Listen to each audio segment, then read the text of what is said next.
الحمد لله نحمده ونستعينه ونستغفره ونؤمن به ونتوكل عليه ونعوذ بالله من شرور أنفسنا ومن سيئات أعمالنا من يهده الله فلا مضل له ومن يضلله فلا هادي له ونشهد أن لا إله إلا الله وحده لا شريك له ونشهد أن محمدًا عبده ورسوله صلى الله عليه وعلى آله وأصحابه وسلم أما بعد معزز سامعین کرام، اسٹیج پر تشریف فرما حضرات علماء کرام، عزیز دینی بھائیوں اور پردے کے اندر سماعت فرمانے والی میری اسلامی ماؤں اور بہنوں، آج کا یہ پروگرام جلسہ دستار بندی جو منعقد کیا جا رہا ہے، یہ قرآن کریم کے اختتام کی مجلس بھی ہے، اور حدیث پاک کے اندر یہ آتا ہے، نبی کریم صلی اللہ علیہ وسلم نے ارشاد فرمایا کہ جو شخص ختم قرآن کی مجالس میں شریک ہوتے ہیں، اللہ تبارک و تعالی ان کی جائز تمناؤں کو، جائز مرادوں کو پورا کر دیا کرتا ہے۔ سب سے پہلے تو میں آپ تمامی حضرات سے مؤدبانہ یہ درخواست کروں گا کہ آپ اطمینان کے ساتھ، سکون اور وقار کے ساتھ اس جلسے کو پر رونق منائیں اور آرام کے ساتھ بیٹھ جائیں۔ آئیے اس پروگرام کا آغاز کرتے ہیں، اور سب سے پہلے ہم اللہ تبارک و تعالیٰ کا شکریہ ادا کرتے ہیں کہ اللہ تبارک و تعالیٰ نے ہم سب کو اس مبارک مجلس کے اندر بیٹھنے کا موقع عطا فرمایا ہے۔ ایک شاعر نے شعر کہا، خدا کو وہی لوگ بھائے ہوئے ہیں، خدا کو وہی لوگ بھائے ہوئے ہیں، محمد سے جو دل لگائے ہوئے ہیں، ہمیشہ خدا ان کو آباد رکھے جو آقا کی محفل میں آئے ہوئے ہیں۔ لہذا ہم اپنے پروگرام کا آغاز کرتے ہیں اور اس خالق الارض والسماوات کا تذکرہ کرتے ہیں کہ جس نے اس دنیا کو رونق بخشی، جس نے اس دنیا کے اندر انسان کو پیدا کیا، اور اسی طریقے سے اللہ تبارک و تعالیٰ نے دن کو روشن کیا، رات کو تاریک بنایا، سورج کے اندر اللہ نے روشنی کو رکھا اور چاند کے اندر اللہ نے چاندنی کو رکھا۔ اسی وجہ سے سب سے پہلے ہم اپنے پروگرام کا آغاز اللہ کی حمد سے کرتے ہیں، وہ خالق الارض والسماوات جس کے بارے میں ایک شاعر نے شعر کہا، سمندر میں ملا دیتا ہے وسعت بخش دیتا ہے، سمندر میں ملا دیتا ہے وسعت بخش دیتا ہے، وہ ایک ناچیز قطرے کو بھی عزت بخش دیتا ہے، گناہگاروں کی صف میں لا کھڑا کرتا ہے زاہد کو، گناہگاروں کی صف میں لا کھڑا کرتا ہے زاہد کو، گناہگاروں کو پل بھر میں ہدایت بخش دیتا ہے، وہ کنکر کو بنا دیتا ہے میزائل سے طاقتور، وہ کنکر کو بنا دیتا ہے میزائل سے طاقتور، ابابیلوں کو کعبے کی حفاظت بخش دیتا ہے۔ اور رئیس بانی گاؤی نے کسی زمانے میں کہا، وہ ڈال کو پھولوں کی شال دیتا ہے، وہ ڈال کو پھولوں کی شال دیتا ہے، وہ پیڑ کو ابر و خزان دیتا ہے، کسی کو راستہ دیتا ہے سمندر میں، اور کسی کے کاسے میں تالاب ڈال دیتا ہے، وہ ایسے ویسوں کو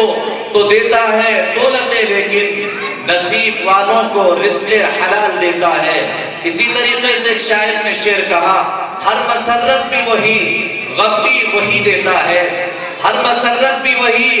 غم بھی وہی دیتا ہے، دھوپ اور چھاؤں کے موسم بھی وہی دیتا ہے، زخم لگتے ہی نہیں اس کی اجازت کے بغیر، اور پھر زخموں کے لیے مرہم بھی وہی دیتا ہے۔ آئیے اسی ذات بابرکت کا تذکرہ کرنے کے لیے ہم آج کی اس مجلس کا آغاز اللہ کی اس پاک کتاب سے کریں کہ جس نے ہزاروں انسانوں کو ہدایت عطا فرمائی، اور جو سراپا ہدایت کا چشمہ ہے اس قرآن مقدس کی تلاوت سے آغاز کریں، جس کے بارے میں شاعر کہتا ہے، اے قول خدا ارشاد نبی فرمان نہ بدلا جائے گا، اے قول خدا ارشاد نبی فرمان نہ بدلا جائے گا، بدلے کا زمانہ لاکھ مگر قرآن نہ بدلا جائے گا۔ اس مجلس کے آغاز کے لیے میں محمد اسعد صلی اللہ علیہ وسلم کو دعوت دے رہا ہوں کہ وہ آئیں اور آج کے اس پروگرام کا آغاز اللہ کی اس پاک کتاب قرآن مقدس سے فرمائیں، اس شعر کے ساتھ، مجھ کو پڑھ لے میں تیری روح تیری جان میں ہوں، مجھ کو پڑھ لے میں تیری روح تیری جان میں ہوں، فائدہ کیا ہے کہ رکھا ہوا جزدان میں ہوں، میں نے یہ چاند تاروں کی ردا دی ہے تجھے، مجھ سے ملنا ہے تو میں سورہ رحمان میں ہوں۔ محمد اسعد صلی اللہ علیہ وسلم، متعلم جامعہ حاضر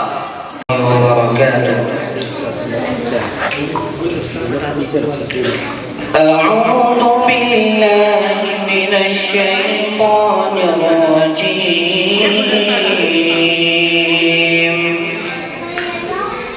بسم الله الرحمن الرحيم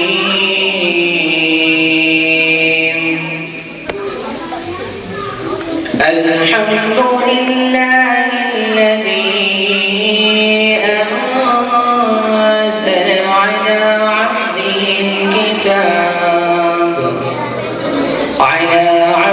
الكتاب ولم يجعل له عوجا قيما لينذر بأسا شديدا من لدنه ويبشر المؤمنين الذين يعملون الصالحات أن لهم أجرا حسنا ماكثين فيه أبدا وينذر الذين قالوا اتخذ الله ولدا ما لهم به من علم ولا لآبائهم كبرت كلمة تخرج من أفواههم إن يقولون إلا كذبا فلعلك باخع نفسك على آثارهم إن لم يؤمنوا بهذا الحديث أسفا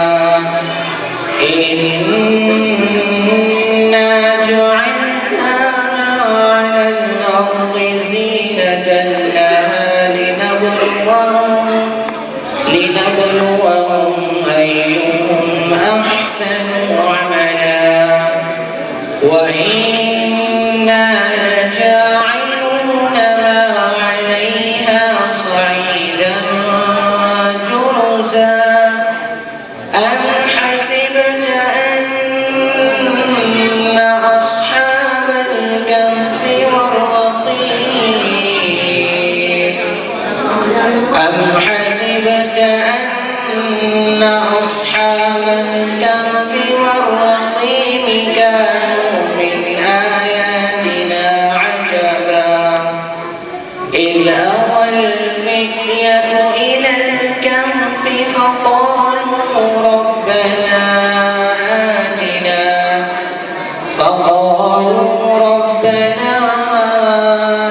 صدق الله العظيم.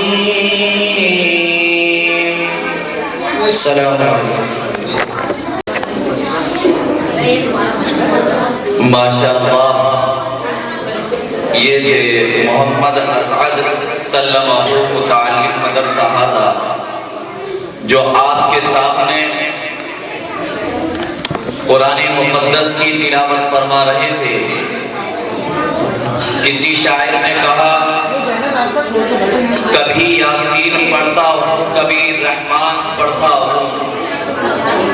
کبھی یاسین پڑھتا ہوں، کبھی رحمان پڑھتا ہوں، اتارا ہے جسے رب نے وہی فرمان پڑھتا ہوں. کبھی یاسین پڑھتا ہوں، کبھی رحمان پڑھتا ہوں، اتارا ہے جسے رب نے وہی فرمان پڑھتا ہوں. رسالے اور ناول پڑھو تم شوق سے، لیکن رسالے اور ناول پڑھو تم شوق سے، لیکن خدا کا فضل ہے مجھ پر جو میں قرآن پڑھتا ہوں. لہذا